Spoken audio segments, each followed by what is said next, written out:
Hey gang, what's up? Kris Krohn here, and today I'm taking you on a journey to share with you the best day of my life.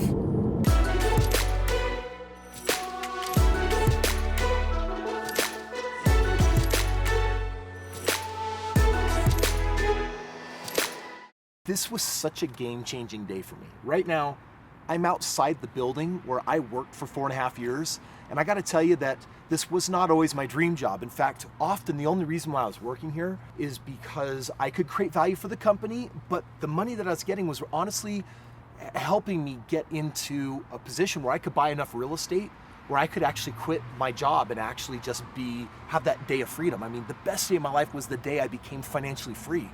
And so when I got here, I was nervous. I parked right over there. I had my black BMW convertible.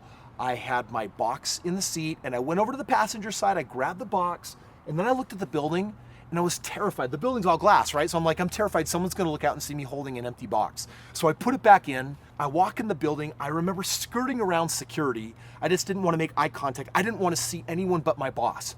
I ran upstairs. I bolted down the hall. I knocked on his door after I saw that he was in there in the side window. You know, when I came in, he said, "Kris, it's actually not a good time. Can we talk later today?" For a millisecond, I just took inventory, and inside I'm like, dude, I can't do that.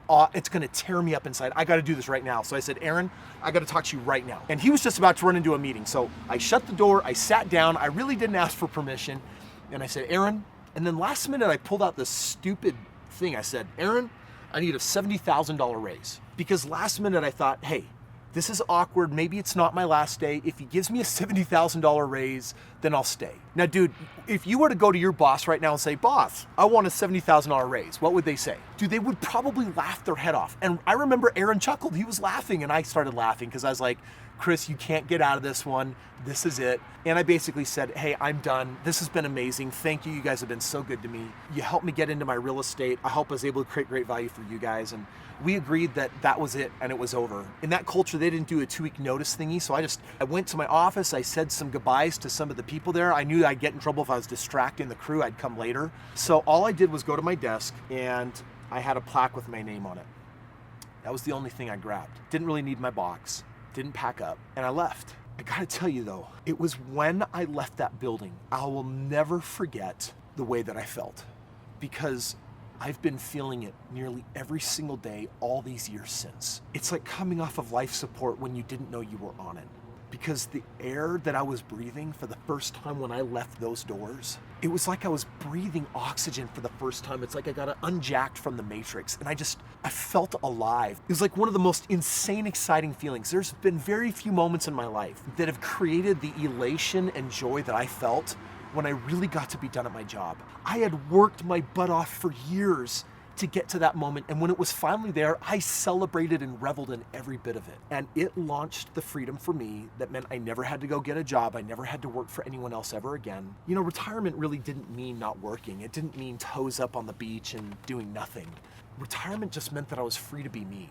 It was free for me to just say, hey, I've got 9 to 5 are my prime hours. Like, what do I want to do with them? Do I want to be with my family? Do I want to travel? You know, I've been to date to nearly 40 countries around the world. My passport is filled. I got to get a new one. I've been able to do some extraordinary things. Being here in front of this building is kind of emotional, because the price that I paid for that freedom, the price that I paid to have a job and stay at it, and to save every penny that I could to buy that first home that turned into that second home, that third home, that 10th home, that 25th home. It was that delaying gratification and making those choices and having my mentors that could help me walk through that. This job is actually a key part of what bought my freedom. It's this beautiful bittersweet. It was an important chapter in my life. It had to be, but it was also time to move on. You know, I had to plan to have my freedom day. And right now, if you're watching this video and you're thinking, "Man, Kris, what can I do to become financially free?" The first thing you need to do, if you're not, you need to subscribe and you need to watch these videos, because they're all about how you become financially free. I break down all of my strategies, all my systems, how I did it, and how you can do it too. The second thing that I would do is I would head over to my website. If you click the link in the description below, My website has all sorts of tools for people that want to be more aggressive. Listen, not everyone's really serious about financial freedom, but if you are, you need to go to the website, and on there you can request to talk to a member of my team. We'll actually give you the tools, the systems, the contracts, basically everything that you need to do it way faster than the 4.5 years that it took me. I've got people that are doing it literally in a matter of a couple of years and sometimes shorter, and that could be you. So head on over to the website, check out some of those tools, speak with a member of my team, partner up with me. I will be your mentor. I will show you the way, and you can experience your Freedom Day too.